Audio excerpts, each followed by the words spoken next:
Guidance TV, Light for Life. المكتب التعاوني للدعوة والإرشاد وتوعية الجاليات بالدمام. بسم الله الرحمن الرحيم. أفمن يتقي بوجهه سوء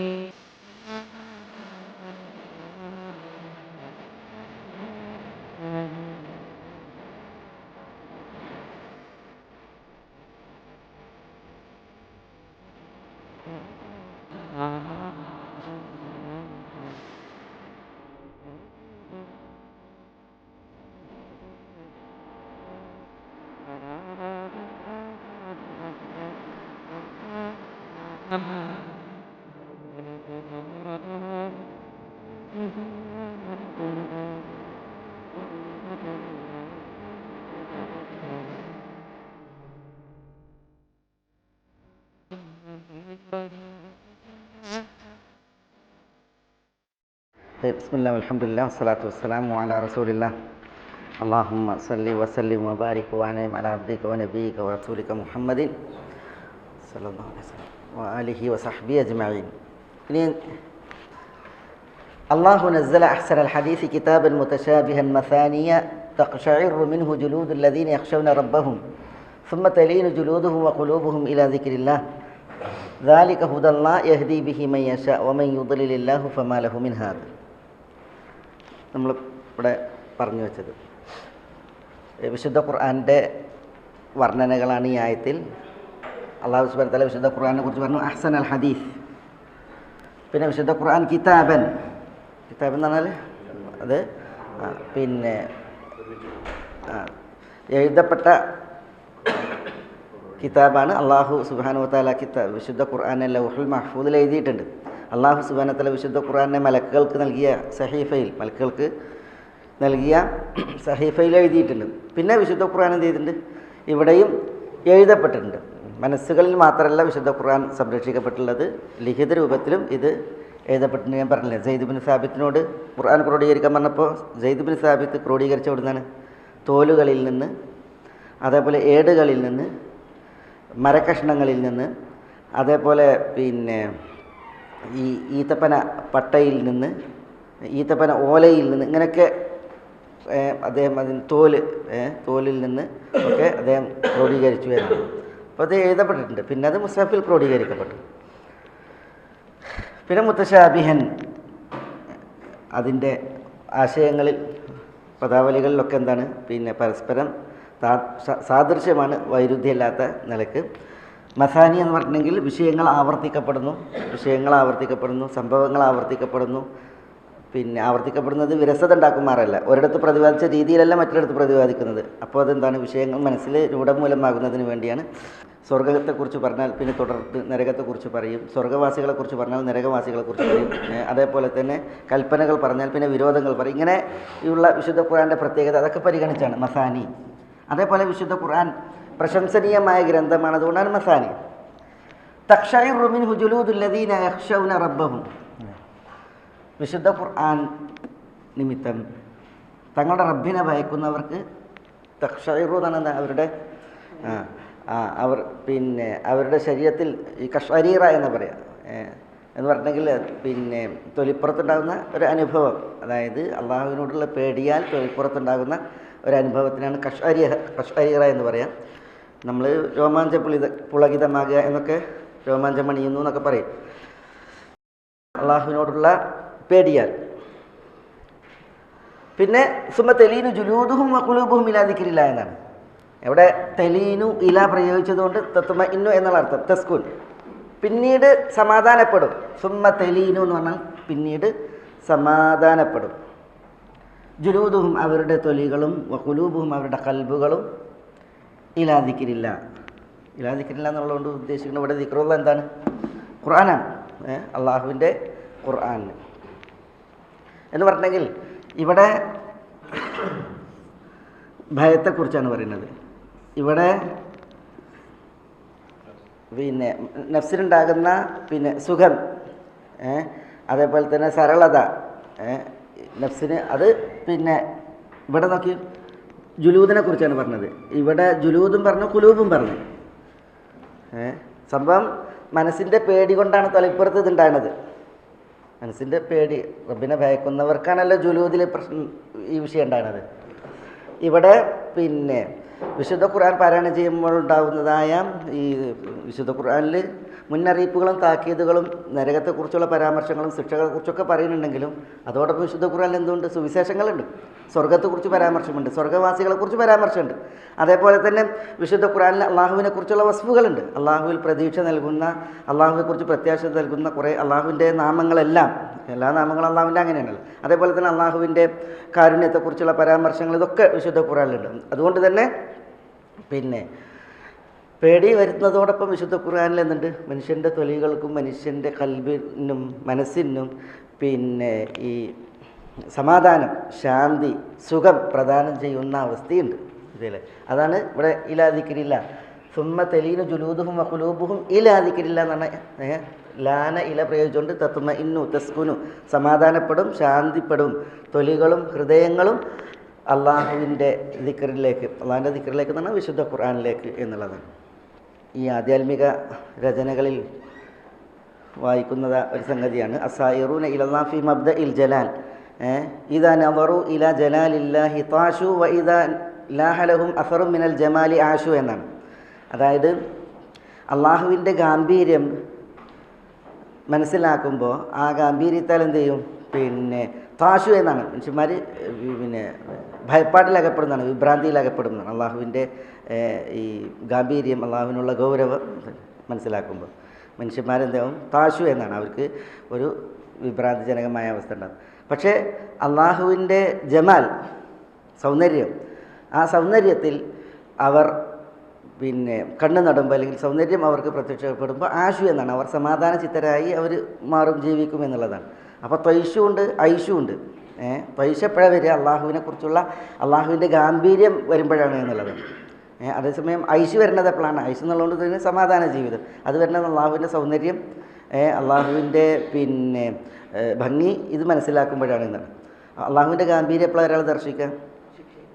ശിക്ഷയെക്കുറിച്ചുള്ള പരാമർശങ്ങൾ, ശിക്ഷിക്കപ്പെടുന്നവരുടെ കുറിച്ചുള്ള പരാമർശങ്ങൾ, അതേപോലെ തന്നെ അള്ളാഹു സുബ്ഹാനഹു വ തആല ശിക്ഷിച്ചവരെക്കുറിച്ചുള്ള കഥകൾ, വാർത്തകൾ, ഇതൊക്കെ വരുമ്പോഴാണ് മനുഷ്യന്മാർക്ക് തൈശ് ഉണ്ടാകുക. തൈശ് വിഭ്രാന്തിയും പേടി ഉണ്ടാകുക.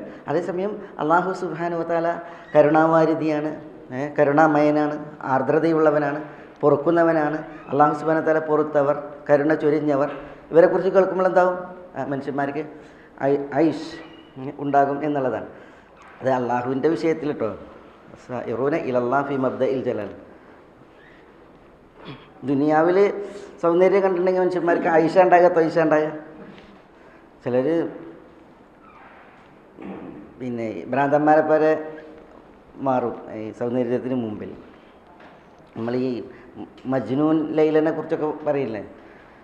ഉഖബ്ബിലു ദൽ ജദാരി, ചുവരുകളൊക്കെ ചുംബിച്ച് നടന്നു എന്നാണ്. ഏത് പെരയില പാർത്തതെന്ന് വിവരമല്ല മൂപ്പർക്ക്. പക്ഷേ ഓളെ എവിടെയോ ഓരോരുത്തർ പാർത്തിട്ടുണ്ട്. അപ്പം പിന്നെ മൂപ്പര് എല്ലാ ചുമരുകളും ചുംബിച്ച് നടന്നു എന്ന്. ഖലീഫ അൽ വലീദ് ബിൻ അബ്ദുൽ മലിക്കിന് ഉമ്മുൽ ബനീൻ എന്ന് പറയുന്നൊരു ഭാര്യ ഉണ്ടായിരുന്നു എന്നാണ്. വദ്ദാഹുൽ യമൻ എന്ന് പറഞ്ഞിട്ടൊരു വലിയ കഥാപാത്രം ഉണ്ടായിരുന്നു ചരിത്രത്തിൽ. വദ്ദാഹുൽ യമൻ, അയാൾ പിന്നെ അതീവ സുന്ദരനായിരുന്നു, നല്ല സൗന്ദര്യമുള്ള ഒരു വ്യക്തിയായിരുന്നു, സാഹിത്യകാരനായിരുന്നു. അബ്ദുറഹ്മാൻ എന്നാണ് പേര്. സൗന്ദര്യ കാരണത്താലാണ് അദ്ദേഹത്തിന് വദ്ദാഹ് എന്ന പേര് വന്നത്. ഈ വദ്ദാഹും വലീദ് ബിൻ അബ്ദുൽ മലിക്കിൻ്റെ ഭാര്യ ഉമ്മുൽ ബനീനും ഒന്നിച്ച് ജീവിച്ചതാണ് ചെറുപ്പത്തിൽ. ശരി, അപ്പോൾ രണ്ടാൾക്കും അങ്ങോട്ടും ഇങ്ങോട്ടും നന്നായിട്ട് അറിയാം. വദ്ദാഹ് വളരെ സുന്ദരനായിരുന്നു, അതുകൊണ്ട് തന്നെ അവർ വലിയ സ്നേഹത്തിലായിരുന്നു. ഈ ഉമ്മുൽ ബനീൻ്റെ ബുദ്ധിയും അതേപോലെ സൗന്ദര്യവും മണത്തറിഞ്ഞ വലീദ് ബിൻ അബ്ദുൽ മലിക് അദ്ദേഹം ഖലീഫയായിരിക്കെ ഈ ഉമ്മുൽ ബനീനെ കല്യാണം കഴിക്കുന്ന ഒരു ചരിത്രമുണ്ട്. ഉമ്മുൽ ബനീനെ അയാൾ കല്യാണം കഴിച്ച് കൊട്ടാരത്തിലേക്ക് കൊണ്ടുപോയി. പക്ഷേ ഉമ്മുൽ ബനീൻ ഒരിക്കലും ഈ വദ്ദാഹിനെ മറന്നിട്ടില്ല. പക്ഷേ വദ്ദാഹിർ എന്തായി, പിന്നെ ഇവളെ നഷ്ടപ്പെട്ടല്ലോ. അവസാനം അയാൾ എന്ത് ചെയ്തു, പിന്നെ ഡമസ്കസിൽ നിന്ന് പിന്നെ ഹജ്ജിന് വരികയാണ്. എങ്ങനെയെങ്കിലും അള്ളാഹിനോട് പ്രാർത്ഥിച്ചിട്ട് ഇവളെക്കുറിച്ചുള്ള ഓർമ്മ പോകാനും അതേപോലെ തന്നെ മനസ്സിൽ നിന്ന് ഇതിൻ്റെ പിരിമുറക്ക് കുറയാനും. അവസാനം ഹജ്ജൊക്കെ ചെയ്ത് അല്പം റായത്തിട്ട് തിരിച്ചു പോയെങ്കിലും ഈ രോഗം മാറില്ല. അവസാനം ഇവള് ഇയാൾ ഈ വദ്ദാഹുൽ യമൻ, വദ്ദാഹ് എന്ന് പറഞ്ഞാൽ അദ്ദേഹത്തിൻ്റെ സൗന്ദര്യത്താൽ അയാൾക്ക് ഇട്ട പേരാണ്. ഇദ്ദേഹം ഒരു ഭ്രാന്തനെ പോലെ കൊട്ടാരത്തിന് ചുറ്റും ഇങ്ങനെ നടക്കുകയാണ്. കൊട്ടാരത്തിന് ചുറ്റും, കൊട്ടാരത്തിലാണ് മുപ്പത്തിയേറുള്ളത്, മുൽബനിന്നുള്ളത്. അവസാനം കൊട്ടാരത്തിൽ നിന്നൊരു ജാരിയത്ത്, ഒരു ഭൃത്യ എന്തോ ആവശ്യത്തിന് പുറത്തിറങ്ങിയപ്പോൾ വദ്ദാഹ് ആ ജാരിയത്തിനെ പ്രലോഭിപ്പിച്ച് പിന്നെ സംസാരിച്ച് വശത്താക്കി എന്ന് പറഞ്ഞിട്ടുണ്ടെങ്കിൽ പിന്നെ അവളെ തൻ്റെ വിഷയം അവതരിപ്പിക്കാൻ പ്രാപ്താക്കി. അങ്ങനെ ഇങ്ങനെ വദ്ദാഹുൽ യമൻ, വദ്ദാഹ് പുറത്ത് നിൽക്കുന്നുണ്ട് എന്ന് ഉമ്മുൽ ബനീനോട് പറയാൻ പറഞ്ഞു. അപ്പോൾ ഈ ഭൃത്യ ചെയ്തിട്ട് പറഞ്ഞതാണ് ഉമ്മുൽ ബനീനോട്, ഇങ്ങനെ വദ്ദാഹ് എന്ന് പറഞ്ഞൊരു വ്യക്തി കൊട്ടാരത്തിന് പുറത്ത് നിൽക്കുന്നുണ്ട് എന്ന്. അപ്പോൾ അവൾ വൈഹക് അഹയ്യുനുഹു എന്ന് ചോദിക്കുന്നു. പെണ്ണെ നിനക്ക് നാശം, വദ്ദാഹ് ഇപ്പോഴും ജീവിച്ചിരിപ്പുണ്ടാവും. കാരണം ഇവളും പോകുന്നുണ്ടെങ്കിൽ അയാൾ ചാകും എന്നുള്ളത് വെക്കാറിയാം, അത്ര ഒരു വിഷയമാണ്. ഏതായാലും ഉണ്ട് എന്നറിയണം. അപ്പോൾ വൃത്തിനെ വീണ്ടും ഉമ്മുൽ ബനീന് പറഞ്ഞേക്കാണ് കൊട്ടാരത്തിന്. അവളുടെ ആജ്ഞയാണ്, ഞാൻ എൻ്റെ ദൂതൻ വരുന്നത് വരെ അവിടെ തന്നെ നിൽക്കാൻ പറഞ്ഞതാണ്. അവസാനം ഉമ്മുൽ ബനീൻ്റെ ഒരു ബോക്സ് കൊടുത്തയച്ചതാണ്, പെട്ടി. ആ പെട്ടി കൊടുത്തയച്ചിട്ട് ആ പെട്ടിയിൽ കയറിയിട്ട് കൊട്ടാരത്തേക്ക് വരാൻ പറഞ്ഞത്. അപ്പോൾ രാജ്ഞി കൊടുത്തയച്ച പെട്ടിയാണ്. അതുകൊണ്ട് കൊട്ടാരത്തിൽ പറ വരുന്നത് അത്ര വിഷയമാക്കിയില്ല. പിന്നെ അത് തിരിച്ച് ഉള്ളിലേക്ക് വരികയാണ്. അതിലാരുണ്ട്? ഈ വദ്ദാഹുൽ യമൻ ഉണ്ട്. അങ്ങനെ കൊട്ടാരത്തിലേക്ക് പെട്ടിയിൽ വദ്ദാഹുൽ യമൻ കയറി അറയിൽ ഇവളുടെ അടുക്കൽ, ഇവൾക്ക് കുറേ പെട്ടികളാണ്, കാരണം ആഭരണങ്ങൾ, വസ്ത്രങ്ങൾ, ഇതൊക്കെ പെട്ടികളാണ്. ഏതൊരു പെട്ടിയിൽ ഈ വദ്ദാഹ്. ആരുമില്ലെങ്കിൽ അവൾ കൂട് തുറക്കും, ആരും വരികയാണെങ്കിൽ കൂട്ടിനകത്താക്കും. പക്ഷെ ഒരു ദിവസം വലീദ് ഇബ്നു അബ്ദുൽ മലിക് ഭയങ്കര രൂക്ഷ ഭരണാധികാരിയാണ്, സ്ട്രോങ് ആണ്. വാപ്പ അബ്ദുൽ മലിക് ഭരണം ഏൽപ്പിക്കുമ്പോൾ തന്നെ വലീദിനോട് കൊടുത്ത വസീയത്തെന്നറിയാം, ആരെങ്കിലും നിന്നോട് ഇങ്ങനെ കാണിച്ചാൽ അവനോട് വാളുകൊണ്ട് ഇങ്ങനെ കാണിക്കണം എന്നാണ്. നോ പറഞ്ഞാൽ വാളുകൊണ്ട് ഇങ്ങനെ കാണിച്ചിട്ടുണ്ടെങ്കിൽ ഇങ്ങനെ കാണിക്കണം എന്നാണ്. ആ ട്രീറ്റ്മെൻറ്റിൽ വളർന്ന ആളാണ് വലീദ്. ഈ വലീദിൻ്റെ ഭാര്യ ഉമ്മുൽ ബനീൻ്റെ വിഷയമാണ് ഈ പറഞ്ഞത്. ഏതായാലും പിന്നെ പട്ടിയിലാക്കിയിട്ട് ഇവിടെ വെച്ചു എന്നുള്ളതാണ്. ഒരു ദിവസം വലീദ് സമ്മാനം കൊടുത്തയച്ചു, ഇവൾക്ക് ആഭരണങ്ങൾ കൊടുത്തയച്ച്, നല്ല മുത്തുമാലകൾ കൊടുത്തയച്ചപ്പോൾ അത് ഒരു ഭൃത്യം കൊണ്ടുവന്നിട്ട് കൊടുത്ത് പെണ്ണിന്. അപ്പോൾ ആ മാലകളിൽ നിന്ന് ഇത് കണ്ടപ്പോൾ ഈ ഭൃത്യൻ എന്ത് ചെയ്തു, അതിനൊരു മുത്ത് ചോദിച്ച്. അപ്പോൾ ഇവള് പറഞ്ഞില്ല, ഉമ്മലക്ക് പോകാൻ പറഞ്ഞു, എനിക്ക് തരൂലായിരുന്നു. പക്ഷേ ഈ ഭൃത്യന് ആളെ കണ്ടിരുന്നു ഇവിടെ. വദ്ദാഹ് എന്ന് പറഞ്ഞൊരു വ്യക്തിനെ ഇവിടെ ഒരാളുണ്ട് എന്നുള്ളത് ഭൃത്യനെ അറിയായിരുന്നു. അതുകൊണ്ടാണ് ഇയാൾ മുത്ത് ചോദിച്ചത്. പക്ഷേ കൊടുത്തില്ല. ഇവൻ എന്ത് ചെയ്ത് നേരെ പോയിട്ടത് ഖലീഫിനോട് പറഞ്ഞു, ഇങ്ങനൊരു വ്യക്തി രാജ്ഞിയുടെ അറയിലുണ്ട് എന്നുള്ളത്, മാത്രമല്ല ഇന്ന പെട്ടിയിലാണ് എന്നുള്ളതും പറഞ്ഞു കൊടുത്തു. അവസാനം വലീദ് ഇബ്നു അബ്ദുൽ മലിക് വന്ന് ഉമ്മുൽ ബനീനോട് ചോദിച്ച്, ഞാൻ കൊടുത്തയച്ച ആഭരണങ്ങളൊക്കെ ഇഷ്ടമായി ചോദിച്ച്. ഇഷ്ടമായി എന്ന് പറഞ്ഞു. അപ്പോൾ വലീദ് എന്ത് ചെയ്ത്, ഈ വദ്ദാഹ് ഇരിക്കുന്ന പെട്ടീൻ്റെ മുകളിലവിടെ ഇരുന്നിട്ട് പറഞ്ഞ്, ഞാൻ സമ്മാനം കൊടുത്തയച്ച് നിങ്ങളെ സ്വീകരിച്ച് നിങ്ങൾക്ക് ഹൃദ്യമായി, എനിക്ക് ഒരാവശ്യമുണ്ട്, അത് നിങ്ങൾ തരണം എന്ന് പറഞ്ഞു. അപ്പോൾ ഉമ്മുൽ ബനീൻ പറഞ്ഞ അമീറുൽ മുഅ്മിനീൻ എന്താണ് ആവശ്യം പറഞ്ഞു, ഞാനിരിക്കണ ഈ പെട്ടി എനിക്ക് വേണം എന്ന് പറഞ്ഞു. ഞാനിരിക്കണ പെട്ടി വേണം എന്ന് പറഞ്ഞു. അപ്പോൾ പെട്ടി പറഞ്ഞില്ല, അത് പിന്നെ അവൾ പറഞ്ഞ്, സ്ത്രീകളുടെ ആഭരണങ്ങൾ, വസ്ത്രങ്ങൾ, കാര്യങ്ങളൊക്കെ ഇട്ടിരിക്കുന്ന പെട്ടി എന്തിനാണ് അമീറുൽ മുഅ്മിനീനെ എന്ന് പറഞ്ഞു. അത് പറ്റില്ല, അത് പിന്നെ എനിക്ക് നിങ്ങളോടുള്ള സ്നേഹം നിലനിർത്താനാണ് നടത്തുന്നത്, ഈ പെട്ടി ചോദിച്ചു. അപ്പോൾ പിന്നെ സമ്മതിച്ചു, ഉമ്മുൽ ബനീൻ സമ്മതിച്ചു. അപ്പോൾ ആളുകളെ വിളിച്ചു വന്നിട്ട് ഈ പെട്ടി ചുമക്കാൻ പറഞ്ഞു. ചുമന്ന് കൊണ്ടുപോയി ഒരു കിണർ കുത്താൻ പറഞ്ഞു. വലിയൊരു കിണർ കുത്തി ആ കിണറിലേക്ക് പെട്ടിയിട്ട് മണ്ണിട്ട് മൂടി. വദ്ദാഹുൽ യമൻ എന്ന് പറഞ്ഞൊരു സാഹിത്യകാരൻ, അയാളുടെ ചരിത്രം അതോടുകൂടി അസ്തമിച്ച് അല്ലേ. പിൽക്കാലത്ത് ഈ രാജ്ഞി ഉമ്മുൽ ബനീൻ, വലീദ് ഇബ്നു അബ്ദുൽ മലിക്കിൻ്റെ ഭാര്യ ഉമ്മുൽ ബനീൻ ഇതറിഞ്ഞ് അതിൻ്റെ വിഷമത്താൽ അവരെയും ആ പെട്ടി കുഴിച്ചൂടിയ കിണറിന് മുമ്പിൽ മയ്യത്തായി കാണപ്പെട്ടു എന്നാണ് പറഞ്ഞു വരുന്നത്. എന്താ വെച്ചാൽ ആലമുൽ ജമാൽ, സൗന്ദര്യ ലോകത്ത് മനുഷ്യന്മാർ അള്ളാഹുവിൻ്റെ വിഷയത്തിലാണ് എങ്കിൽ ആശു അവർ ജീവിക്കും, അള്ളാഹുവിൻ്റെ മഹത്വത്തിൻ്റെ വിഷയത്തിൽ താശു അവരെന്ത് ചെയ്യും, വിഭ്രാന്തിപ്പെടും എന്നുള്ളതാണ്. പക്ഷേ ഭൗതിക ലോകത്ത് അങ്ങനെയല്ല എന്നുള്ളതാണ് വിഷയം. ഭൗതിക ലോകത്താണ്, സൗന്ദര്യ ലോകത്ത് മനുഷ്യന്മാർ താശു, കനകം മൂലം കാമിനി മൂലം കലഹം പലവിധ മുലകിൽ സുലഭം. ഏതായാലും വിശുദ്ധ ഖുർആൻ്റെ വിഷയത്തിൽ നമ്മൾ വായിക്കുമ്പോൾ വിശുദ്ധ ഖുർആൻ്റെ പ്രത്യേകതയിൽപ്പെട്ടതാണ് വിശുദ്ധ ഖുർആൻ അള്ളാഹുവിനെ ഭയക്കുന്നവരുടെ തൊലിപ്പുറത്ത് അതിൻ്റെ സ്വാധീനമുണ്ടാക്കും എന്നുള്ളത്. അതോടൊപ്പം വിശുദ്ധ ഖുർആൻ സുമ്മത്തലീനു ജുലൂദുഹും വഖുലൂബുഹും ഇലാ ദിക്റില്ല. വിശുദ്ധ ഖുർആൻ്റെ പ്രത്യേകത എന്താണ്? പേടിപ്പിക്കുന്ന വിഷയങ്ങളെക്കുറിച്ച് പറഞ്ഞെങ്കിൽ അള്ളാഹു സുബ്ഹാനഹു വ തആല സന്തോഷിപ്പിക്കുന്ന ആനന്ദിപ്പിക്കുന്ന വിഷയങ്ങളെക്കുറിച്ച് പറയും. അതുകൊണ്ട് തന്നെ തൊലിക്ക് മാത്രമല്ല സ്വാധീനം, പിന്നെ മനസ്സിനും സമാധാനവും ശാന്തിയും മേകുന്ന അവസ്ഥ. അതാണ് സുമ്മ തലീനു ജുലൂദുഹും വഖുലൂബുഹും ഇലാ ദിക്റില്ല. വിശുദ്ധ ഖുർആനാകുന്ന ദിക്റുള്ള അള്ളാഹുവിൻ്റെ ദിക്റിലേക്ക് ഹൃദയങ്ങളും തൊലികളും എന്ത് ചെയ്യും? വിനയപ്പെടും, സമാധാനപ്പെടും എന്നുള്ളതാണ് അതിൻ്റെ പ്രത്യേകത. അതിനെന്ത് വേണമെന്ന് പറഞ്ഞാൽ വിശുദ്ധ ഖുർആൻ നമ്മളത് മനസ്സിലാക്കണം. വിശുദ്ധ ഖുർആൻ്റെ വരികൾ, വചനങ്ങൾ, ഇതൊക്കെ നമ്മൾ മനസ്സിലാക്കുന്ന അവസ്ഥ ഉണ്ടാകും. ഏറ്റവും നല്ല ആനന്ദകരമായ വിഷയം വിശുദ്ധ ഖുർആനാണ്. ഇത് അള്ളാഹുവിൻ്റെ കലാമാണ്. നമ്മൾ അള്ളാഹുവിനെ കുറിച്ചുള്ള വിഷയങ്ങൾ വായിച്ചു നോക്കി, നിങ്ങൾ അള്ളാഹുവിൻ്റെ പ്രത്യേകതകൾ, അള്ളാഹുവിൻ്റെ പേരുകൾ, അതിൻ്റെ വിശേഷങ്ങൾ വായിച്ചു നോക്കി ശരിക്കും മനസ്സ് സമാധാനപ്പെടും. അള്ളാഹിൻ്റെ കലാമാണ് വിശുദ്ധ ഖുർആൻ. ഇതിനേക്കാൾ ശ്രേഷ്ഠമായ ഖൈറുൽ കലാമുള്ളയാണ്. അതുകൊണ്ട് തന്നെ ഈ വിശുദ്ധ ഖുർആൻ്റെ ആശയങ്ങൾ, പൊരുളുകൾ, തേട്ടങ്ങൾ, വിധികൾ, യുക്തികൾ, ഇത് നമ്മൾ പിന്നെ വരികൾ വായിച്ചും അത് പൊറുക്കുമ്പോൾ അൽഹംദുലില്ലാഹ് അതിനോളം നമുക്കുണ്ടാകുന്ന ഒരു നിർവൃതി വേറല്ല എന്നുള്ളതാണ്. പക്ഷേ ഇത് വിശുദ്ധ ഖുർആൻ ഹുദല്ലാഹ്, അള്ളാഹുവിൻ്റെ ഹുദയാണ്. യഹ്ദി ബിഹി മൻ യശാ, താൻ ഉദ്ദേശിക്കുന്നവർക്ക് അള്ളാഹു അതിലൂടെ വഴി കാണിക്കുന്നു. വമൻ യുദ്ലിലില്ലാഹ്, ആരെങ്കിലും അള്ളാഹു സുബ്ഹാനഹു വ തആല തെറ്റിച്ചിട്ടുണ്ട് എങ്കിൽ, ഈ വഴിയിൽ നിന്ന് ഖുർആനിൽ നിന്ന് വഴി തെറ്റിച്ചിട്ടുണ്ട് എങ്കിൽ ഫമാ ലഹു മിൻ ഹാദ്, അവനെ വഴി കാണിക്കുവാൻ ആരുമില്ല എന്ന് അള്ളാഹു സുബ്ഹാനഹു വ തആല ഉണർത്തുകയാണ്. അള്ളാഹു സുബ്ഹാനഹു വ തആല വഴി തെറ്റിക്കുക എന്ന് പറഞ്ഞിട്ടുണ്ടെങ്കിൽ അള്ളാഹു ആരെയാണോ വഴി തെറ്റിക്കുന്നത്, അള്ളാഹു ഒരാളെയും വഴി തെറ്റിക്കൂല, ആളുകൾ വഴി തെറ്റുന്നത് വരെ. അതായത് അള്ളാഹു സുബ്ഹാനഹു വ തആല ഈ വചനം ഇറക്കിയത് ലോകർക്കൊന്നായിട്ടാണ്. ഇത് ആർക്ക് അള്ളാഹു ഇറക്കി അവർക്ക് അള്ളാഹു സുബ്ഹാനഹു വ തആല ഇവിടെ സ്വാതന്ത്ര്യം നൽകിയിട്ടുണ്ട്, ഇവിടെ ബുദ്ധി നൽകിയിട്ടുണ്ട്, ഇവിടെ വിവേകം നൽകിയിട്ടുണ്ട്. ഇതിൽ സന്മാർഗം വിശദീകരിച്ചിട്ടുണ്ട്, ദുർമാർഗം വിശദീകരിച്ചിട്ടുണ്ട്. സന്മാർഗികൾക്കാണ് രക്ഷ എന്ന് പറഞ്ഞിട്ടുണ്ട്, ദുർമാർഗികൾക്കാണ് ശിക്ഷ എന്ന് പറഞ്ഞിട്ടുണ്ട്. ശരി, ഈ വചനം ഇറക്കിയ ജനവിഭാഗം അവർ സ്വതന്ത്രരാണ്. അവരുടെ കാര്യങ്ങളെല്ലാം അവർക്ക് തെരഞ്ഞു പിടിക്കുക, ഭൗതികമായതെല്ലാം കൊള്ളാനും നല്ലതെല്ലാം സ്വീകരിക്കാനുള്ള ബുദ്ധിയും വിവേകമുണ്ട്. ഇതിൽ ആ ഭൗതികമായി തങ്ങൾക്ക് വേണ്ടതെന്തോ അതൊക്കെ നേടാൻ ഉപകരിക്കുന്ന ബുദ്ധിയും കഴിവും മേധാശക്തിയും ഒക്കെ ഉള്ള മനുഷ്യന്മാർക്ക് തന്നെയാണ് അള്ളാഹു സുബ്ഹാനഹു വ തആല നൽകിയിട്ടുള്ളത്. എന്നിട്ട് ഒരാൾ തനിക്ക് സന്മാർഗം കാണുന്നില്ല എങ്കിൽ, ഇഷ്ടപ്പെടുന്നില്ല എങ്കിൽ അയാൾ തനിക്ക് സ്വീകരിക്കണം എന്താണ്? വഴികേടാണ്. അത്തരം ആളുകളെയാണ് അള്ളാഹു സുബ്ഹാനഹു വ തആല വഴികേട്ടിലാക്കുക. അതില്ലാതെ അള്ളാഹു സുബ്ഹാനഹു വ തആല ആരെയും ഹിദായത്തിന് നിർബന്ധിക്കൂല, ആരെയും അള്ളാഹു പിന്നെ വഴികേടിനും നിർബന്ധിക്കൂല. വഖുലിൽ ഹഖ്ഖു മിർ റബ്ബിക്കും ഫമൻ ശാഅ ഫൽയുമിൻ വമൻ ശാഅ ഫൽയക്ഫുർ. ഹക്ക് റബ്ബിൽ നിന്ന് ഇതാ വന്നിരിക്കുന്നു, ഉദ്ദേശിക്കുന്നവർക്ക് സ്വീകരിക്കാം, ഉദ്ദേശിക്കുന്നവർക്ക് തിരസ്കരിക്കാം. റഹ്മക്കല്ലാ, മനസ്സിലായി? ഇതാണ് അള്ളാഹുവിൻ്റെ രീതി.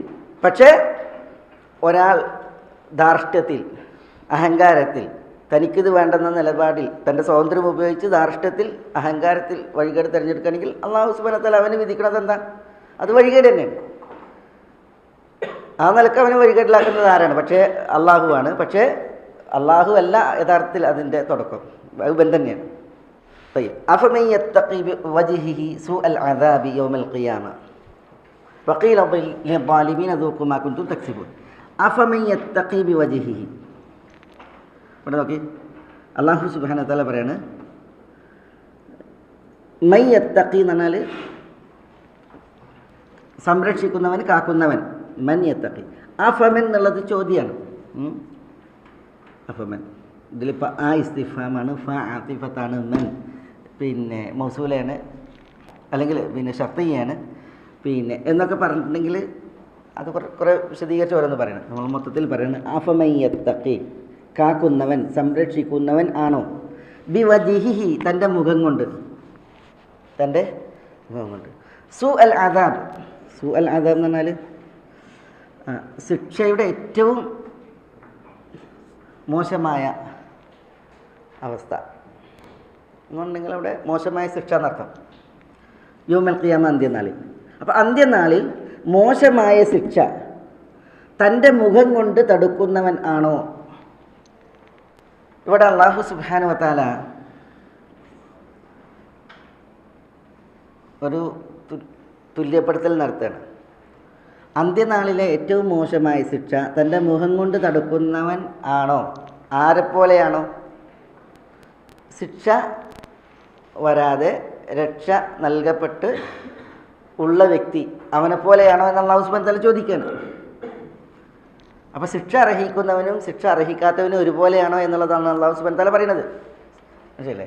അതായത് വിശുദ്ധ ഖുർആൻ ഒക്കെ അല്ലാഹു സുബ്ഹാനഹു വ തആല അവതരിപ്പിച്ചു, എന്നിട്ടും ഇതിനെ കളവാക്കി കളിയാക്കിയിട്ട് പരലോകത്ത് ശിക്ഷ ഏറ്റുവാങ്ങുന്ന വ്യക്തി ഇത് സ്വീകരിച്ച് പരലോകത്ത് രക്ഷ നേടുന്ന വ്യക്തിയെപ്പോലെയാണോ എന്ന് അല്ലാഹു സുബ്ഹാനഹു വ തആല ചോദിക്കണം. അതാണ് അഫമൻ യത്തഖി ബിവജ്ഹി സൂഅൽ അദാബി യൗമൽ ഖിയാമ. അത് അല്ലാഹു സുബ്ഹാനഹു വ തആല പറഞ്ഞു നോക്കി. അതാണ്, അതായത് ശിക്ഷ അർഹിക്കുന്നവന് രക്ഷ അർഹിക്കുന്നവന് ഒരുപോലെയാണെന്നുള്ളതാണ് വിഷയം. പക്ഷെ അല്ലാഹു സുബ്ഹാനഹു വ തആല പറഞ്ഞത് ശിക്ഷ അർഹിക്കുന്നവനെ കുറിച്ച് മാത്രമാണ്. കാരണം അവൻ്റെ വിഷയമാണ് ഗൗരവം. ആളുകൾ ഇതിനെ കളവാക്കുന്നവരെന്ത് ചെയ്യണം, ഇത് ഓർക്കണം എന്നുള്ളതാണ് ഇവിടെ വിഷയം. അള്ളാഹു അത് അവതരിപ്പിച്ച് നോക്കി. അന്ത്യനാളിലെ ഏറ്റവും മോശമായ ശിക്ഷ സൂഅൽ അദാബ്, അത് തൻ്റെ മുഖം കൊണ്ട് തടുക്കുക എന്നാണ്. ശിക്ഷ മുഖം കൊണ്ട് തടുക്കുക. സാധാരണ ദുനിയാവിൽ ശിക്ഷയെ, മുഖത്ത് വരുന്ന ശിക്ഷയെ കൈകൊണ്ട് തടുക്കുക ചെയ്യുക, അല്ലെങ്കിൽ മറ്റവയവങ്ങൾ കൊണ്ട് തടുക്കുക ചെയ്യുക, അല്ലേ? മുഖം കൊണ്ട് ആരും തടുക്കില്ല. മുഖം തടുക്കപ്പെടുകയാണ് ചെയ്യുക. മുഖത്തേക്ക് വരുന്നതാണ് എല്ലാവരും എന്ത് ചെയ്യുക, തടുക്കുക, ബ്ലോക്ക് ചെയ്യുക. പക്ഷെ ഇവിടെ മുഖം കൊണ്ടാണ് തടുക്കുന്നത്. അപ്പോൾ മനുഷ്യ ശരീരത്തിലെ ഏറ്റവും ആദരണീയമായ അവയവം ഏതാ? മുഖമാണ്. മുഖമാണ് ഏറ്റവും ആദരണീയം. അപ്പോൾ ഏറ്റവും ആദരണീയമായ അവയവം കൊണ്ട് ഏറ്റവും മോശമായ ശിക്ഷ തടുക്കേണ്ടി വരുന്ന അവസ്ഥ, അതാണ്. അള്ളാഹു കാക്കട്ടെ, നഊദുബില്ലാഹ്. അതാണ് ഇവിടെ ഉള്ള വിഷയം. പിന്നെ ഈ അറബിയിൽ പറയും, കുൻ റജുലൻ റിജ്ലുഹു ഫിസ്സറ വഹിമ്മത്തുഹു ഫി ഹാമി സുറയ്യ ഇന്ന ഇറാഖത മാ അൽ ഹയാത്തി ദൂന ഇറാഖത്തി മാ ഇൽ മുഹയ്യ എന്ന് പറയും. കുൻ റജുലൻ റിജ്ലുഹു ഫിസ്സറ, നീ ഒരു വ്യക്തിയാകണം, ആ വ്യക്തിയുടെ കാല് സറയിലാണ്, സറ എന്ന് പറഞ്ഞാൽ മണ്ണിലാണ്. വഹിമ്മത്തുഹു, അവൻ്റെ മനക്കരുത്തും ഉദ്ദേശവും ഫി ഹാമി സുറയ്യ എന്ന് പറഞ്ഞിട്ടുണ്ടെങ്കിൽ കാർത്തിക നക്ഷത്രത്തിൻ്റെ ഉച്ചിയിലാണ്. അപ്പം മനക്കരുത്ത് കാർത്തിക നക്ഷത്രത്തിൻ്റെ ഉച്ചിയിലും കാൽപാദം മണ്ണിലും വെക്കുന്ന വ്യക്തിയാകണം നീ. എന്നിട്ട് പറയണേ, ഇന്ന ഇറാഖത്ത മാ ഇൽ ഹയ ദൂന ഇറാഖത്തി മാ ഇൽ മുഹയ്യ എന്നാണ്. എന്താ? പിന്നെ ഒരു മനുഷ്യൻ്റെ ജീവൻ അത് ചിന്തപ്പെടലാണ് മാ ഉൽ മുഹയ്യ എന്ന് പറഞ്ഞാൽ അഭിമാനം. അത് ചിന്തപ്പെടുന്നതിനേക്കാൾ നിസ്സാരം എന്നാണ്. ഈ മാ ഉൽ മുഹയ്യ എന്ന് പറഞ്ഞാൽ മുഹയ്യൽ വജ്ഹാണ്. മുഹയ്യൽ വജ്ഹ് എന്ന് പറഞ്ഞാൽ നമ്മളുടെ അഭിമാനത്തിനാണ് പറയാം. ആ അഭിമാനത്തെ മുഹയ്യ എന്ന് പറഞ്ഞത്, മുഹയ്യ എന്ന് പറഞ്ഞത് തെളിയൽ എവിടെയാണ്? മുഖത്താണ്. അപ്പം മനുഷ്യൻ്റെ മുഖത്ത് പ്രത്യക്ഷപ്പെടുന്ന അഭിമാനം അത് ചിന്തപ്പെടുന്നതിനേക്കാൾ നിസ്സാരമാണെന്ത്? മനുഷ്യൻ്റെ ജീവൻ ചിന്തപ്പെടുക എന്നുള്ളത് എന്ന് പറയണം.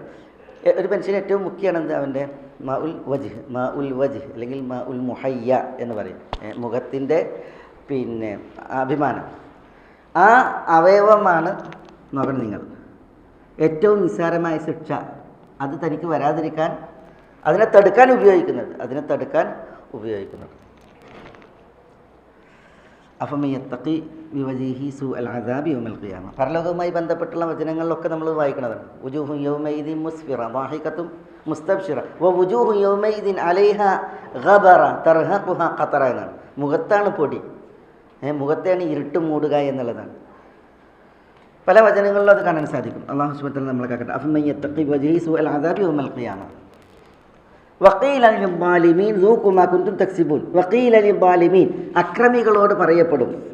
ഈ അക്രമികളോട് വഖീല ലിൽദാലിമീൻ, അക്രമികളോട് പറയപ്പെടുകയും ചെയ്യും. ദൂഖു മാ കുൻതും തക്സിബൂൻ, നിങ്ങൾ സമ്പാദിച്ചിരുന്നത് നിങ്ങൾ ആസ്വദിച്ചുകൊള്ളുക. ദൂഖു, നിങ്ങൾ ആസ്വദിക്കുക. മാ കുൻതും തക്സിബൂൻ, നിങ്ങൾ സമ്പാദിച്ചിരുന്ന കാര്യം.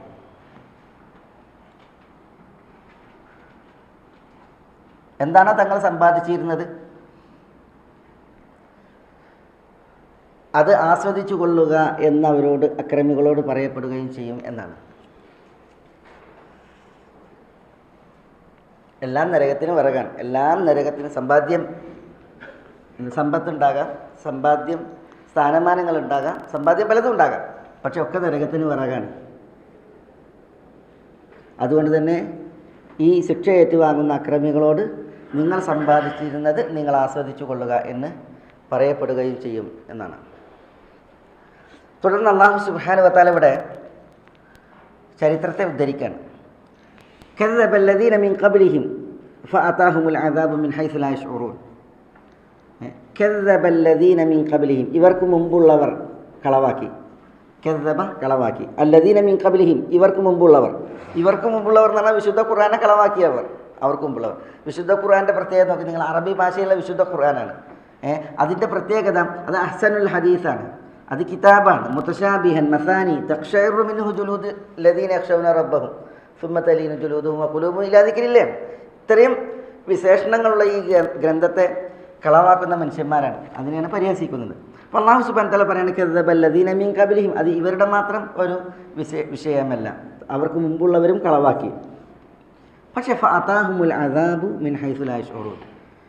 ഫഅതാഹും ഫസിഹ എന്ന് പറഞ്ഞെങ്കിൽ അവർ കളവാക്കിയപ്പോൾ അതാഹും അവർക്ക് വന്നെത്തിയാൽ അദാബ് ശിക്ഷ എങ്ങനെ? മിൻ ഹൈസു ലാ യശ്ഉറൂൻ.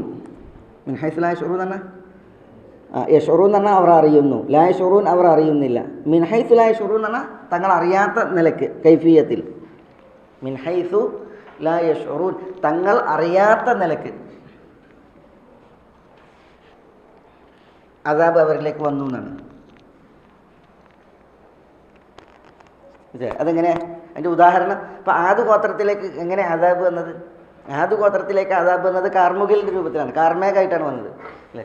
കാർമേഘമായിട്ട് വന്നപ്പോൾ അവർ പറയണം അത് ആരുതും മുംതിറുന, നമുക്ക് മഴ പെയ്യാനുള്ള കാർമേഘത വരുന്നു എന്നാണ്. മനസ്സിലായില്ലേ? പക്ഷെ ആ കാർമേഘം വന്നിട്ട് എന്ത് ചെയ്തു? അത് കാറ്റായി അടിച്ച് വീശുക ചെയ്തത്. അവരുടെ നാട്ടിൽ മഴ അല്ലാഹു സുബ്ഹാനഹു വ തആല ഇല്ലാതാക്കി, മഴയില്ല. അപ്പോൾ സ്വാഭാവികമായിട്ട് മഴ ഇല്ലാതാകുമ്പോൾ അവരെന്ത് ചെയ്യും? മാനത്തേക്ക് കണ്ണു നടും. വെള്ളമാണ് അവർക്ക് ആവശ്യം, മഴയാണ് ആവശ്യം. അപ്പോഴാണ് ഒരു കാർമുകിൽ ഇങ്ങനെ വരുന്നത്. അപ്പോൾ അവർ പറയണം അത് ആരെന്നും മുംതിറുന, ഇപ്പം നമുക്ക് മഴ കിട്ടും, ഇതാ കാർമേഘം വരുന്നു എന്നാണ് അല്ലേ? പക്ഷേ കാർമേഘം വന്നപ്പോൾ ബൽഹുവ മസ്തഅജൽതും റീഹും ഫിഹ അദാബുൻ അലീം, നിങ്ങൾ തിരക്ക് കൂട്ടിയ ശിക്ഷയാണിത്, നോവേറ്റുന്ന ശിക്ഷയുള്ള കാറ്റാണ് എന്ന് പറഞ്ഞിട്ട് എന്ത് ചെയ്താണ്? ആ കാർമേഘം അങ്ങോട്ട് കാറ്റായിട്ട് അടിച്ചു വീശുകയാണ് ചെയ്തത്. അപ്പോൾ അതാണ് ഫഅതാഹുമുൽ അദാബു മിൻ ഹൈസു ലാ യശ്ഉറൂൻ, അവരറിയാത്ത നിലക്കായിരുന്നു അവർക്ക് ശിക്ഷ വരികയുണ്ടായത് എന്നാണ്. അത് പിന്നെ ഘോര ശബ്ദമായി വന്നു, കാറ്റായി വന്നു, അതേപോലെ തന്നെ പിന്നെ ഭൂകമ്പങ്ങളായി വന്നു. ഇതൊക്കെ നമ്മൾ വായിക്കുന്നുണ്ട്. فأذاقهم الله الخزي في الحياة الدنيا ولعذاب الآخرة أكبر لو كانوا يعلمون. فأذاقهم അല്ലാഹു സുബ്ഹാനഹു വ തആല അങ്ങനെ അവരെ ആസ്വദിപ്പിച്ചു. അദാഖഹും, അദാഖ എന്ന് പറഞ്ഞാൽ ആസ്വദിപ്പിച്ചു, ഹും അവരെ. ഫഅദാഖഹും ഉണ്ട്, ഈ ശിക്ഷ വന്നു തങ്ങൾ അറിയാത്ത നിലയ്ക്ക്. ആ വന്നതിൽ പിന്നെ അതിൽ പിന്നെ അദാഖഹും അള്ളാഹു അവരെ ആസ്വദിപ്പിച്ചു. അള്ളാഹു അവരെ ആസ്വദിപ്പിച്ചു. അൽ ഖിസിയ ഫിൽ ഹയാത്തി ദുനിയ, ഖിസി എന്ന് പറഞ്ഞാൽ നിന്യത. അൽ ഖിസിയ ഫിൽ ഹയാത്തി ദുനിയ, ഭൗതിക ജീവിതത്തിൽ നിന്യത അള്ളാഹു അവരെ ആസ്വദിപ്പിച്ചു. ഭൗതിക ജീവിതത്തിൽ നിന്യത, അപമാനം. അള്ളാഹു പറയുന്നത് വല അദാബുൽ ആഖിറ അക്ബർ, ആഖിറത്തിൻ്റെ അദാബ് എത്രേ അക്ബർ, ഏറ്റവും വലുത്. ഇവിടെ വല ലാമു തൗതിയാലിൽ ഖസം എന്ന് പറയും. വല്ലാഹി ല അദാബുൽ ആഖിറ എന്നുള്ള ഉദ്ദേശമാണ്. അള്ളയാണ് സത്യം, ല അദാബുൽ ആഖിറ, ആഖിറത്തിൻ്റെ ശിക്ഷ അക്ബർ, അതാണ് ഏറ്റവും ഭീകരം. അക്ബർ ഏറ്റവും ഭീകരം, ആഖിറത്തിൻ്റെ അദാബാകുന്നു അക്ബർ. ലൗ കാനു യഅലമൂൻ, ലൗ കാനു യഅലമൂൻ അവരറിഞ്ഞിരുന്നുവെങ്കിൽ, ലൗ കാനു അവർ ആയിരുന്നുവെങ്കിൽ, യഅലമൂൻ അവരറിയുന്നു. ഇപ്പോൾ ലൗ കാനു യഅലമൂൻ അവരറിഞ്ഞിരുന്നുവെങ്കിൽ, ഈ ലൗ കാനു യഅലമൂൻ എന്നുള്ളത് ഷർത്താണ്, അവരറിഞ്ഞിരുന്നുവെങ്കിൽ. അതിൻ്റെ ജവാബ് ഇവിടെ, അതിൻ്റെ ഉത്തരം ജവാബ് പിന്നെയാണ്, ഷർത്തിന് ശേഷമാണ് ജവാബ് വരേണ്ടത്. പക്ഷെ ആ ജവാബ് ഇവിടെ പറയേണ്ട കാര്യമല്ല.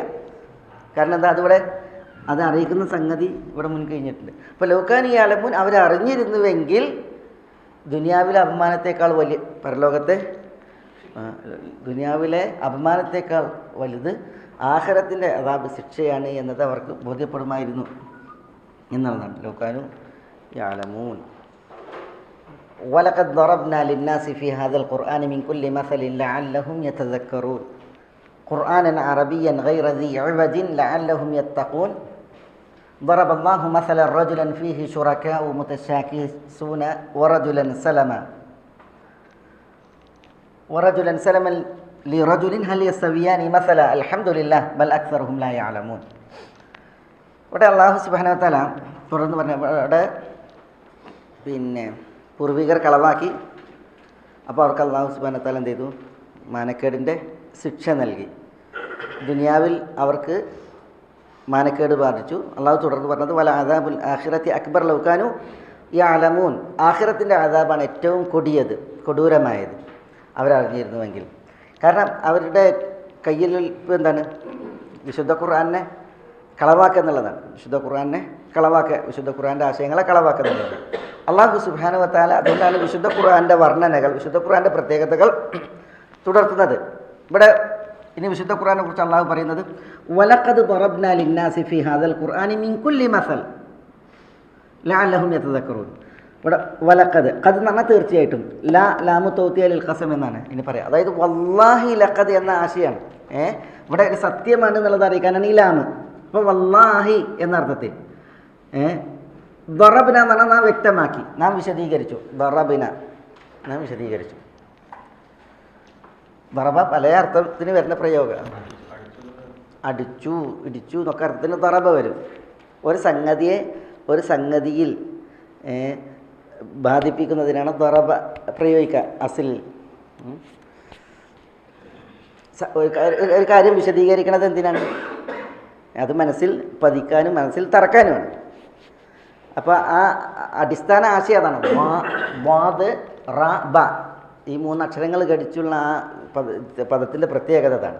ഒന്നൊന്നിനെ സ്വാധീനിക്കുക, ഒന്നൊന്നിൽ പതിപ്പിക്കുക എന്നുള്ളതാണ്. പിന്നെ അത് പ്രയോഗിക്കുന്നതിനനുസരിച്ച് അടിച്ചു, തൊഴിച്ചു, ഇടിച്ചു എന്നൊക്കെ പറയും, വിശദീകരിച്ചു എന്നുള്ളതിനൊക്കെ പറയും. ഭൂമിയിൽ സഞ്ചരിച്ചു എന്നുള്ളതിന് പ്രയോഗിക്കും. വലഖദ് തീർച്ചയായും ദറബ്ന നാം വ്യക്തമാക്കി ലിന്നാസ് എല്ലാ ജനങ്ങൾക്കും, ലിന്നാസ് ജനങ്ങൾക്ക്, എല്ലാ ജനങ്ങൾക്കും ഫി ഹാദൽ ഖുർആൻ ഈ ഖുർആനിൽ മിൻ കുല്ലി മസലിൻ മസൽ നമ്മ എന്താ മസൽ? ഉപമകൾ, ഉദാഹരണങ്ങൾ.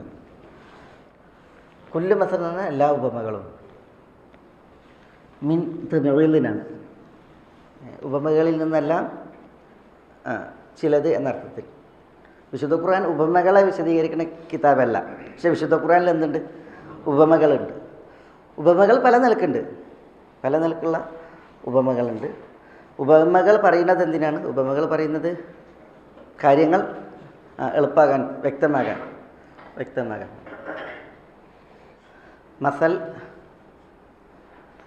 മിസിൽ, മസീൽ, ഷബഹ്, ഷിബ്, ഷബീഹ് എന്നർത്ഥത്തിൽ പ്രയോഗിക്കും. മസൽ ഉപമയാണ്. കിസ്സയോ? കിസ്സ കഥയാണ്. എന്താണ് മസലും കിസ്സയും തമ്മിൽ വ്യത്യാസം? വിശുദ്ധ ഖുർആനിൽ കിസ്സ ഉണ്ട് അല്ലേ? വിശുദ്ധ ഖുർആനിൽ കിസ്സ ഉണ്ട്, വിശുദ്ധ ഖുർആനിൽ മസലും ഉണ്ട്. രണ്ടും എന്തിനാണ്? രണ്ടും കാര്യങ്ങൾ പ്രാപ്യമാകാൻ, മനസ്സിൽ ബോധ്യപ്പെടാൻ, മനസ്സിൽ എളുപ്പം സ്വാധീനിക്കാൻ ശൈലിയാണ്, ഭാഷയുടെ ശൈലിയാണ്. കിസ്സ ഒരു സംഭവമായിരിക്കും, അത് സംഭവിച്ച ഒരു സംഗതിയെക്കുറിച്ചുള്ള ആഖ്യാനമാണ് കിസ്സ, കഥ. ഉപമയോ മസലോ?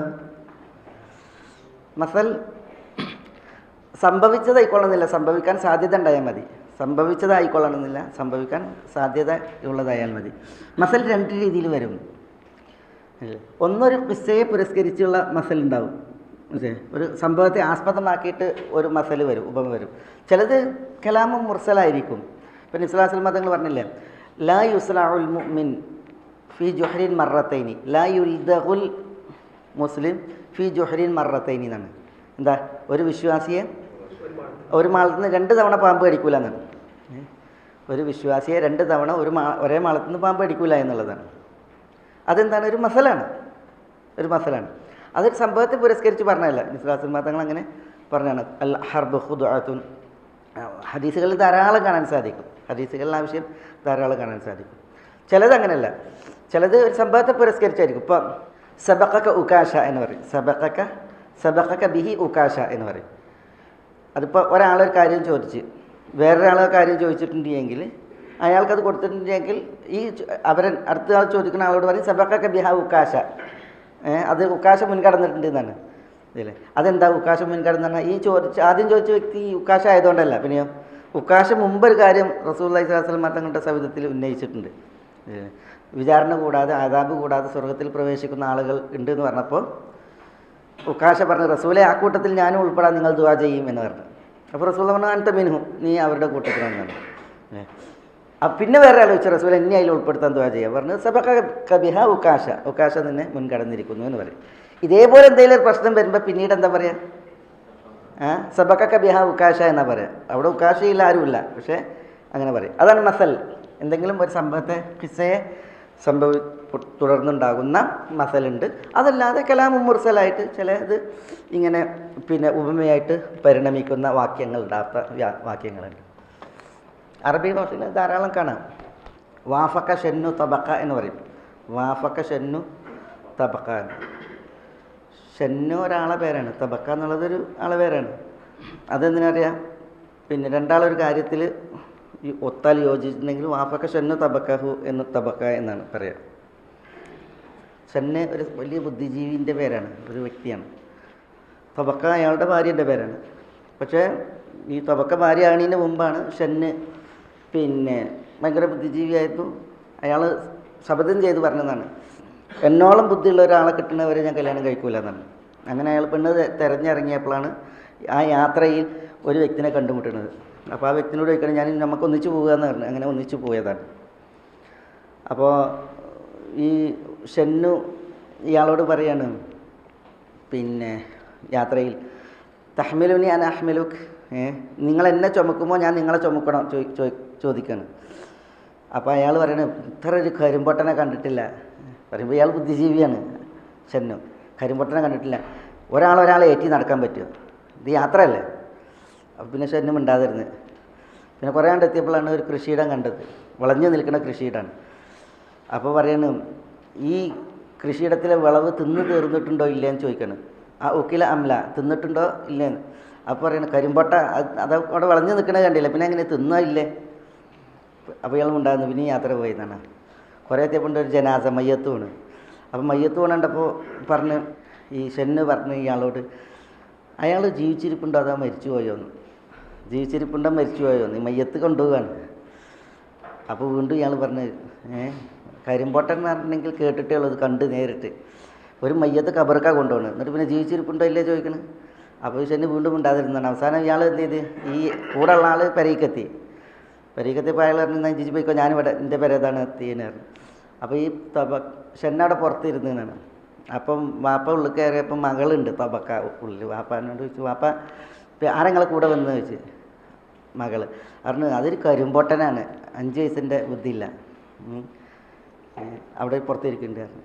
അപ്പോൾ എന്തിനാ അപ്പം നിങ്ങൾ അയാളെ കരിമ്പോട്ടൻ എന്ന് പറഞ്ഞ് എന്താ വിഷയം എന്ന് ചോദിച്ചു. പറഞ്ഞു, ഇങ്ങനെ വന്നപ്പോൾ ഇങ്ങനെ 3 ചോദ്യം ചോദിച്ച്. അപ്പോൾ പിന്നെ കരിമ്പോട്ടം എന്നല്ലാതെ പറയുന്നത്. അപ്പോൾ പറഞ്ഞ്, വാപ്പ അയാളെ ചോദിച്ചതിലൊരു യുക്തിയുണ്ട്.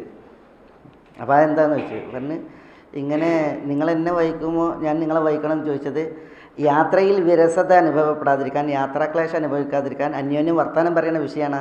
നിങ്ങൾ എന്നോട് വർത്തമാനം പറയണം, ഞങ്ങളോട് വർത്തമാനം പറയണം എന്നുള്ളതാണ് അതിൻ്റെ അർത്ഥം. പിന്നെ അപ്പോൾ കൃഷിനെ കുറിച്ച് ചോദിച്ചു. അപ്പോൾ ആ കൃഷി മുഴുവൻ തിന്ന് തീർന്ന് ചോദിച്ചത് അയാൾ ഈ കൃഷി ഇറക്കിയ ആൾ മുഴുവൻ തിന്ന് പിന്നെ അടുത്ത കൃഷിക്കുള്ള വകുപ്പ് കാണാതെ ഉള്ള ആളാണോ, അതല്ല അടുത്ത കൃഷിക്കുള്ള വകുപ്പ് കൂടി കണ്ട ആളാണോ എന്നുള്ളതാണ് അയാൾ ആ ചോദ്യത്തിൻ്റെ ഉള്ളിലുള്ളതെന്ന് പറഞ്ഞു. പിന്നെ അവസാനം 3-മത്തത് മയ്യത്ത് കൊണ്ടുകൊണ്ടപ്പോൾ മരിച്ചോ ഇല്ലെന്ന് ചോദിച്ചത്, ആ മരിച്ച വ്യക്തി നല്ല തൻ്റെ സൽകീർത്തിയും സൽപ്പേരും ഇവിടെ ശേഷിപ്പിക്കണ അനന്തരാവകാശികളെ ഇവിടെ ഉണ്ടാക്കിയിട്ടുണ്ടോ ഇല്ലേ എന്നുള്ളതാണ് ആ ചോദ്യത്തിൻ്റെ പൊരുൾ എന്നാണ് പറഞ്ഞത്. മനസ്സിലായില്ലേ? അപ്പോൾ ഇത് വാപ്പ ഇങ്ങനെ പൊട്ടത്തിൻ്റെ ചോദ്യമല്ല, അത് നല്ല ബുദ്ധിപരമായ ചോദ്യമാണെന്നാണ്. അപ്പോൾ എന്ത് ചെയ്ത്, ഈ വാപ്പ പുറത്തിറങ്ങിയിട്ട് പറഞ്ഞു ഷെന്നിനോട്, ഇജ്ജ് ചോദിച്ച ചോദ്യത്തിനൊക്കെ ഉത്തരമുണ്ട്, അത് ഇതാണെന്ന് പറഞ്ഞു. അപ്പോൾ അത് ആര് പറഞ്ഞു വെച്ചാൽ പിന്നെ മകൾ പറഞ്ഞു തന്നെ. അപ്പോൾ അങ്ങനെ എന്ത് ചെയ്ത് ഷെന്ന് അന്വേഷിച്ച് നടന്ന ആളെ കിട്ടി എന്നുള്ളതാണ്. അതാണ് വാഫക്ക ഷെന്നു തബക്കാൻ. പക്ഷേ അറബികൾ ഇപ്പോൾ അത് പറയും, വാഫക്ക ഷന്നു തബക്കാണ്. അതെന്താ അത് പറയണത് എന്തിനാന്ന് വെച്ചിട്ടുണ്ടെങ്കിൽ രണ്ടാൾ ഒരേ കാര്യത്തിൽ ഒത്തിട്ടുണ്ട് എങ്കിൽ, ഇപ്പോൾ ബുദ്ധിൻ്റെ വിഷയത്തിൽ മാത്രമല്ല ഏതെങ്കിലും കാര്യത്തിൽ ഒരാൾക്ക് ഒത്തിട്ടുണ്ടെങ്കിൽ വാഫക്ക ഷന്നു തബക്ക എന്ന് പറയും. വേണമെങ്കിൽ ഇങ്ങനെ പറയാം ചക്കീക്കൊത്ത ശങ്കരൻ, പക്ഷെ അത് അത്ര തന്നെ ഒരു ഇതല്ല, ഇത് വിഷയം വേറെയാണ്. ഏതായാലും ഇവിടെ നമ്മളുടെ വിഷയം മസലാണ്. മസല എന്ന് പറഞ്ഞിട്ടുണ്ടെങ്കിൽ ചിലതെന്തായിരിക്കും ഇങ്ങനെ ചില ആപ്തവാക്യങ്ങളെന്ന പോലെ പറയപ്പെടുന്നതായിരിക്കും, ചില സംഭവങ്ങളെ പുരസ്കരിച്ചായിരിക്കും. വിശുദ്ധ ഖുർആനിൽ അള്ളാഹു സുബ്ഹാനഹു വതആല അതൊക്കെ നമ്മളുടെ ഇതട്ടോ, അള്ളാഹു വിശുദ്ധ ഖുർആനിൽ അവതരിപ്പിച്ചിട്ടുള്ളതായ മസലുകളൊക്കെ എന്താണ്, അതൊക്കെ വളരെ സാരസമ്പൂർണവും അർത്ഥഗർഭവുമാണ്. അതൊക്കെ വളരെയധികം വിഷയങ്ങളെ ഉൾക്കൊള്ളാൻ ഉപകരിക്കും വിധമുള്ള മസലുകളാണ്. അള്ളാഹു ഇവിടെ പറയുന്നത് വലഖദ് ദറബ്നാ ലിന്നാസി ഫീ ഹാദൽ ഖുർആനി മിൻ കുല്ലി മസൽ.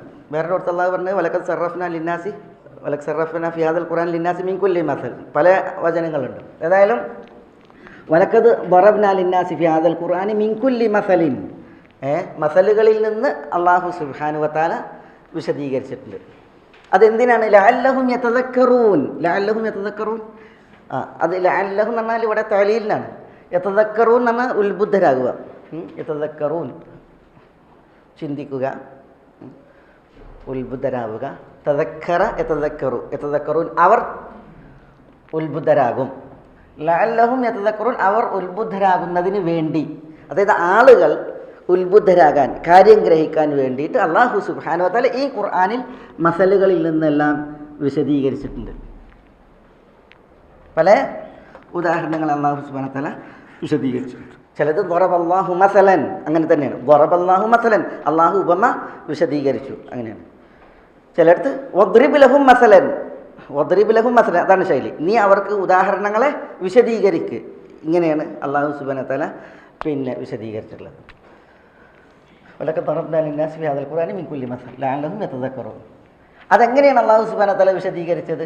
ഖുർആനൻ പാരായണം ചെയ്യപ്പെടുന്ന നിലക്ക്, അറബിയൻ അറബി ഭാഷയിൽ ഗൈറ ദീ ഇവജിൻ എന്ന് പറഞ്ഞാൽ മുസ്തഖീമായ നിലക്ക്. ഇവജ് എന്ന് പറഞ്ഞാൽ വളവാണ്, വളവ് തിരിവൈനക്കിനെ ഇവജ് പറയാം. ലാ തറാ ഫീഹാ ഇവജന വലാ അംത എന്നാണ്. വളവ് തിരിവുകളും കുന്നും ഇറക്കമില്ലാതെ എന്ന് അറിയില്ലേ. ദീ ഇവജ് എന്ന് പറഞ്ഞാൽ വളവുള്ളത്. ഗൈറ ദീ ഇവജ് എന്ന് പറഞ്ഞാൽ വളവ് ഇല്ലാത്തത് എന്ന് പറഞ്ഞാൽ മുസ്തഖീം. ലഅല്ലഹും യത്തഖൂൻ, ആളുകൾ തഖ്വയുള്ളവരാകുന്നതിന് വേണ്ടി. അപ്പോൾ വിശുദ്ധ ഖുർആൻ്റെ മസലിൻ്റെ പ്രത്യേകത ഖുർആനൻ, അത് പാരായണം ചെയ്യപ്പെടുന്ന നിലക്കാണ്. അറബിയൻ അറബി ഭാഷയിൽ, ഗൈറ ദീ ഇവജിൻ വക്രമായ നിലക്ക്, അതായത് അത് തിരിയാൻ മനുഷ്യന്മാർ പണിപ്പെടേണ്ട കാര്യമല്ല, നേരെ മനസ്സിലാക്കാൻ പറ്റും. നേരെ മനസ്സിലാക്കാൻ മുസ്തഖീമായ നിലക്ക്. ലഅല്ലഹും യത്തഖൂൻ എന്താണ് ഇത് എന്നുള്ളതൊക്കെ ഇതൊക്കെ വിശദീകരിക്കണം. ഖുർആനൻ അറബിയൻ ഗൈറ ദീ ഇവജ്, അത് പിന്നെ ഉദാഹരണങ്ങളിലൂടെ പറഞ്ഞാലും മനസ്സിലാവുള്ളൂ. ഏതായാലും അല്ലാഹു സുബ്ഹാനഹു വ തആല വിശുദ്ധ ഖുർആനിൽ എല്ലാ മസലുകളും വിശദീകരിച്ചിട്ടുണ്ട്, എല്ലാ നിലക്കും. അത് പാരായണം ചെയ്യപ്പെടുന്ന നിലക്ക് അറബി ഭാഷയിലാണ് എന്ന് പറഞ്ഞിട്ടുണ്ടെങ്കിൽ ഈ ആളുകൾ വിശുദ്ധ ഖുർആനെ കളമാക്കുന്നവർ, വിശുദ്ധ ഖുർആനെ പരിഹസിക്കുന്നവർ, അവർ ഈ വിശുദ്ധ ഖുർആൻ അവതരിപ്പിച്ച കാലത്ത് അറബികളാണ്. അപ്പോൾ അവർക്ക് എളുപ്പം പ്രാപ്യമാകും വിധമുള്ള ഉപമകളാണ് അള്ളാഹു ഇവിടെ വിശദീകരിച്ചിട്ടുള്ളത്. പക്ഷേ എന്നിട്ടും എന്ത് ചെയ്യണം, ആളുകൾ ഇതിനെ കളവാക്കുകയാണ് എന്നുള്ളതാണ് ഇവിടുത്തെ വിഷയം. അടുത്ത ആഴ്ച ഇൻഷാ അല്ലാഹ് എന്താണ് ഈ അറബിയൻ, എന്താണ് ഗൈറ ദീ ഇവജ് തുടങ്ങിയതും പിന്നെ ഈ ഒരു ഉദാഹരണം തുടർന്ന് അള്ളാഹു പറഞ്ഞതും മനസ്സിലാക്കാൻ ഇൻഷാ അല്ലാഹ്.